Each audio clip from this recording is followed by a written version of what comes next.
This wheel had 18 thousandths end play in the axle.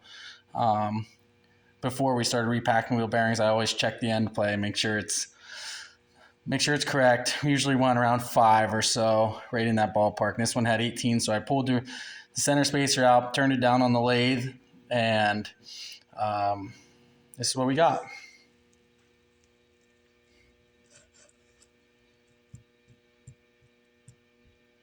Right about 5 there. Sometimes 4. I don't know if you can see that. That's generally what you want, around 5. It's usually where I try to shoot for. You want them like 2 to 6. We've seen them anywhere from 1 to 30 thousandths, but you just can't have them tight. You cannot have them down 1, 0 end play. Timken bearings will get hot, burn up. So this one feels good.